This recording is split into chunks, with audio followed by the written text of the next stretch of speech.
하지만 지름 2km, 해발 고도 321m인 둥근 원형 모양의 섬은 거대한 해저 하산의 해수면 위의 봉우리에 해당됩니다. 바다 아래까지 합하면 높이가 1600m가 넘습니다. 이 화이트 섬에서는 지난 10만 년 동안 크고 작은 폭발이 끊임없이 있었습니다. 섬의 중앙 분화구에 들어서자 황해에 의해 노란색으로 바뀐 땅 위로 하얀 수증기가 올라와 장관을 이룹니다.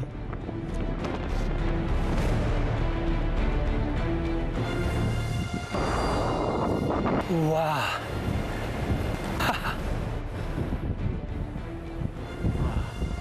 우와.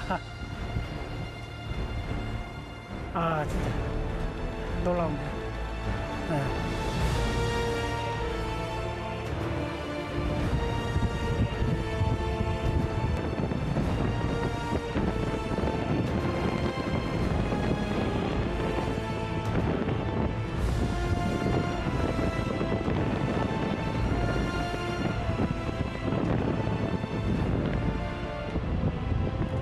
완전 지구에 그냥 맥박을 느끼는 거죠. 네, 숨소리가 들리고.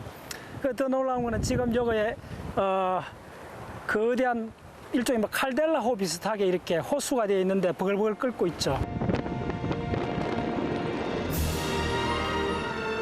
지표 아래에서 약 1000도씨의 마그마가 이 물을 끓이고 있는 거죠. 그야말로 역동적인 지구의 뜨거운 심장입니다.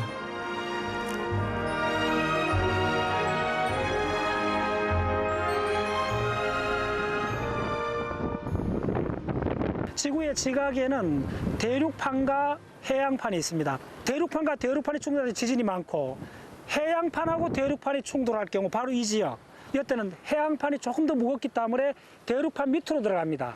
대륙판 밑으로 들어가면 통상 한 100km쯤 들어가면 해양판 껍데기가 녹아요. 녹아서 올라오면서 마그마 방이 생깁니다. 그 마그마 방이 분출하는 게 화산이 되는데, 더 특이한 거는 바로 이 지금 뉴질랜드 이 북섬에 있는 화산 이 지대는 바로 여기는 마그마가 바로 요 밑에 1km 밑에 마그마가 있어요. 바로 그다음에 요는 마그마가 500m 되는 거예요.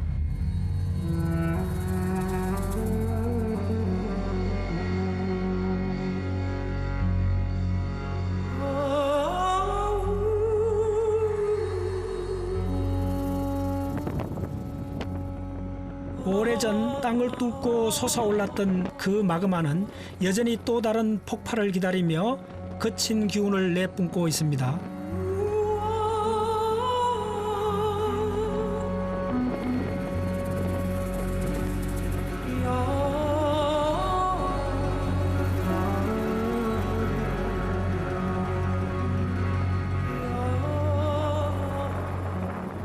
거대한 분화구에는 수차례 화산 폭발로 생긴 분화구와 분기공들이 있는데요. 뿜어져 나오는 가스의 양과 냄새가 대단합니다. 근처에선 물뿐만 아니라 진흙도 끓고 있습니다. 지금 또 무서운 기세로 꿈틀거리는 이 땅속의 열기는 육지를 만들고 그 땅을 넓히는 가장 원초적인 힘이죠. 해양판이 대륙판 밑으로 들어가면서 화산이 생기잖아요. 그때 그 해양판의 껍질에 일부가 대륙판에 가서 부과가 됩니다. 계속 덧붙여지는 거죠. 그래서 대륙은 점점 자랍니다. 크기가 자라는 거죠. 그래서 계속 부과되는 거죠. 이걸 부과체 이론이라고 해요. 그러면 이렇게 대륙이 있으면 해양판이 이렇게 들어가면 이 접하는 면에 섬들이 쭉 생기는 거죠. 그 섬을 뭐냐면 호상열도라 그래요. 그런 식으로 된 것들이 다시 대륙이 갖다 이렇게 붙을 수도 있는 거예요. 그러면 대륙은 점점 자라는 거예요. 그래서 대륙이 자라고 암석이 생기고 이 모든 이야기는 화산하고 직접 관련이 있습니다.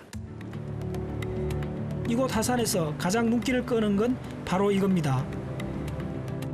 분기공 옆으로 퍼져 있는 노란색 황결정체입니다.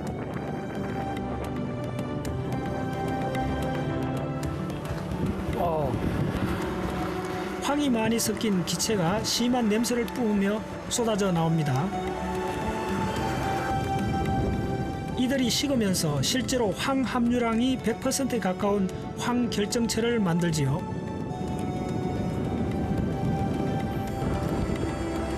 네, 이곳에 황을 채굴해 비료로 사용하기도 했답니다. 고무에 황을 첨가하여 자동차 타이어를 만들지요. 탁 쏘여 강한 산성이 되는 거죠. 사실 이곳 하산에서 나오는 이산화탄소의 양도 대단합니다. 하루에 거의 2,000톤에 달하는데 지구상의 한라산이 800개를 할 때 그 양은 엄청나지요. 중생대로 가면 이 화산에 의한 지질학적 그 이산화탄소가 암석에 갇혀있던 이산화탄소가 대기 중으로 올라오는 현상이 많았어요. 그래서 중생대에서는 이산화탄소 농도가 신생대의 5배는 높았어요. 그러니까 온실 효과가 아주 극단적으로 가죠. 그 지구가 중생대는 굉장히 온난했어요. 10도에서 10도 이상으로 높아지는 지역이 있어요. 그럼 어떻게 되냐면 중생대 2억 년 이상 동안 남극하고 북극에 얼음이 없었어요. 빙하가 다 녹았었던 거예요. 특히 남극의 빙하가 다 녹은 거죠. 그러면 해수면이 어떻게 되느냐 하면 200m 정도 높아져요. 지금보다.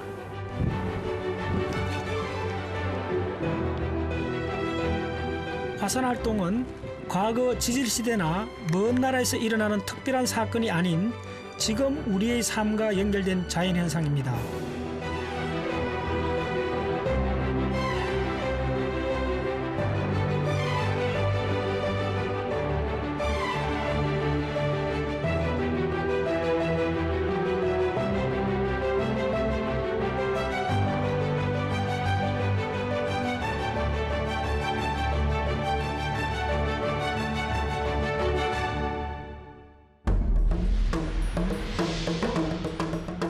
이번엔 타오포 화산지대의 또 다른 활화산을 찾아 통가리로 국립공원으로 향합니다. 북섬 중앙에 자리한 통가리로 국립공원은 통가리로, 루아페후, 응가우르호의 이 세 개의 화산을 중심으로 형성된 뉴질랜드에서 가장 오래된 국립공원입니다. 한라산과 유채밭, 그 어울림이 한 폭의 그림 같습니다. 탐사의 즐거움은 우연히 만나는 아름다운 풍광이지요.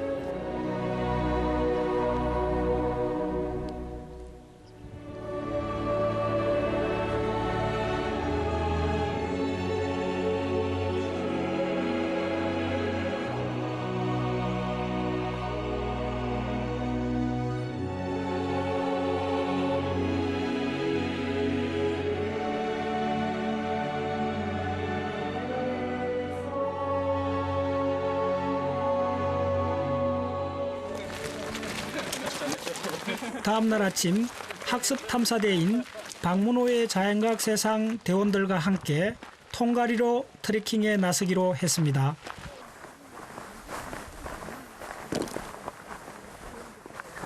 북섬에 있는 통가리로 화산, 그쪽이 한 6시간 트레킹 하는 겁니다.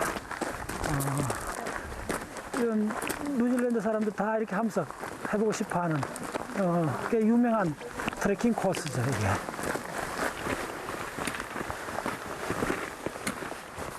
가는 길에 이곳의 화산 폭발 흔적을 목격할 수 있습니다. 저 화산 탄들 보이죠? 막 1톤 되는 이런 것들이 막 날아다녀요. 저런 덩어리들이. 이런 종류들이 이제 화산에 그걸 전체로 화산 새설물이라 그래요. 쫙 분출하죠. 화산 새설물이란 화산재를 포함해 화산 분화 시 생기는 다양한 크기의 암석들을 말하는데 화산 분화구에서 수 킬로미터 이상 날아가기도 합니다. 꽤 멀리까지 날아와 대지를 덮은 화산 새설물이 독특한 지형을 만들어냅니다.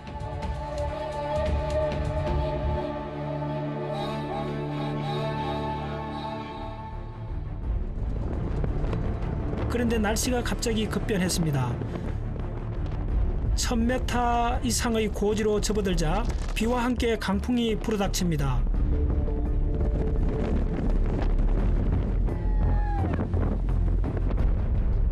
그야말로 몸을 가누지 못할 정도입니다.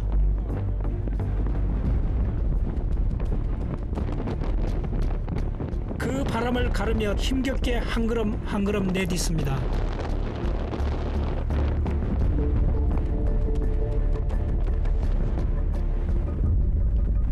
마침내 통가리로 알파인 크로싱 중에서 가장 높은 곳에 도착했습니다. 이젠 내려갈 길만 남았습니다. 힘겹게 올라왔으니 사진 한 장 남겨야겠죠.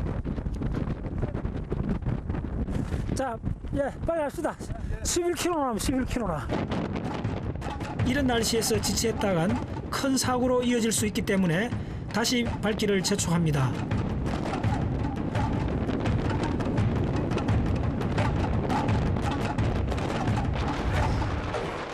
거의 바람에 떠밀리다시피 해서 길을 내려갑니다.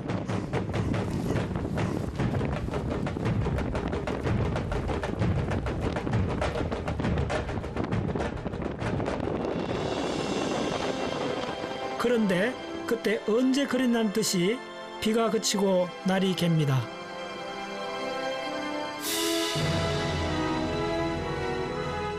저 멀리 눈에 덮인 응가우르호의 하산도 보입니다. 드디어 레드 크레이트라는 하산 분화구에 도달했는데요. 바위 안에 철 성분이 산화되면서 붉은 빛을 띠게 된 거대한 분화구이지요. 그곳을 지나자 아름다운 옥빛의 호수 세계가 저와 일행을 맞이합니다. 지금은 오히려 변덕스러운 날씨가 고맙습니다. 요 위에 거기에 한 200m 위에서는 위험했잖아요. 그 자연은 한 거의 10분마다 산에서는 상황이 막 바뀌는 것 같아요. 강풍에 날려갈 뻔 하다가 그 다음에 아주 평온한 이런 풍경도 보고. 자연은 자연일 뿐이요. 우리가 자꾸 인간적 감성을 갖다 붙이지만은 자연은 자연이고 두렵고 무서운 존재죠. 분화구에 거대한 에메랄드가 박힌 듯 신비로움을 자아내는 호수입니다.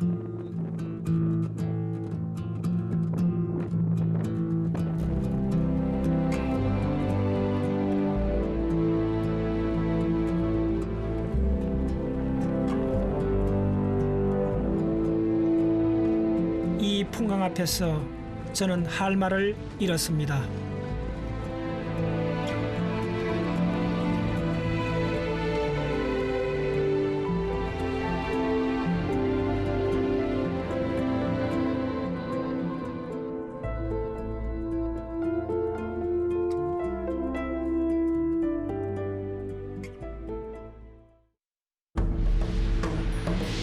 화산을 내려와 이번엔 화산 폭발이 만들어 놓은 화려한 풍경이 눈길을 끄는 로토루아로 떠납니다.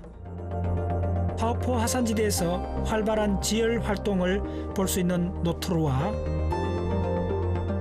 도시에는 같은 이름의 로토루아 호수를 비롯해 총 18개의 호수가 있습니다. 그중 지금도 뜨거운 수증기가 뿜어져 나오는 와이망구 화산 계곡은 1886년 6월 이 타라웨라 화산 폭발로 생겨난 것입니다.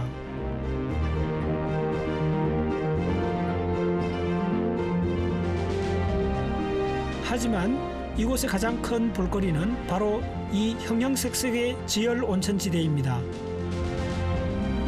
이들은 화산 폭발 후 형성된 분화구에 온천물이 고이고 다양한 강물들이 온천에 녹아 오묘한 물빛을 만들면서 형성된 것입니다.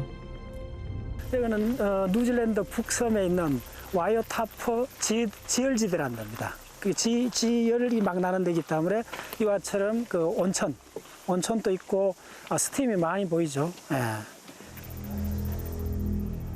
색색깔의 빛을 내는 모습이 하가의 팔레트와 닮았다 하여 예술가의 팔레트라 불리는데 실제로 물감을 풀어놓은 것 같이 화려합니다.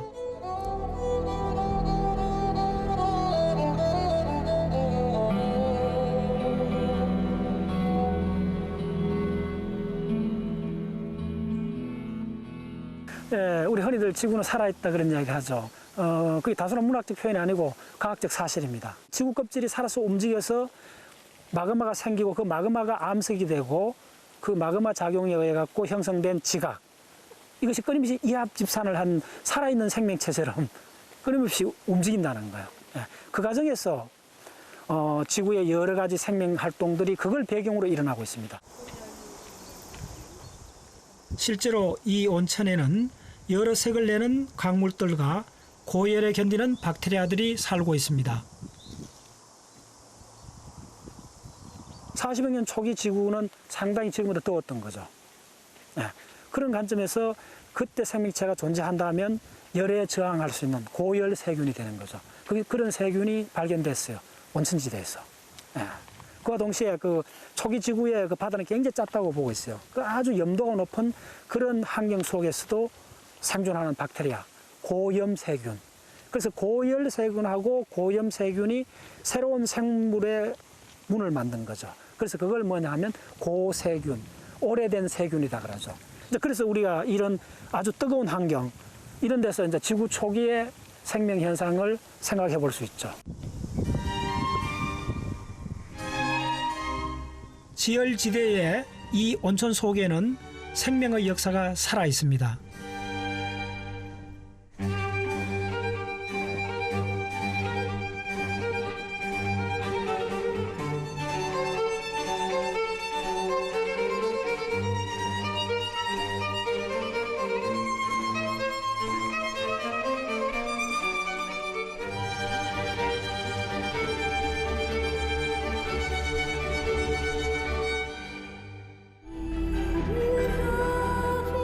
테포이아는 로토루아에서 가장 유명한 온천지대입니다.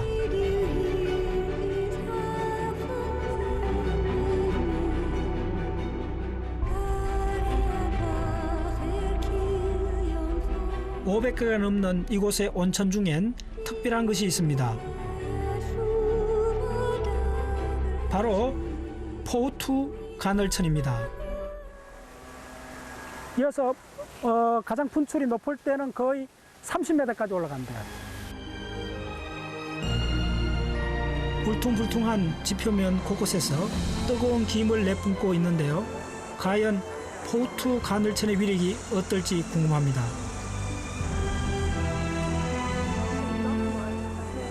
곧이어 온천수를 내뿜기 시작합니다.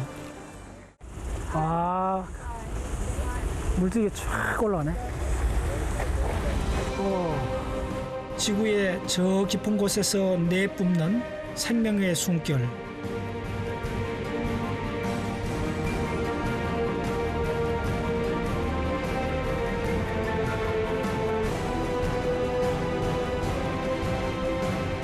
지금 저는 살아있는 지구를 느낍니다.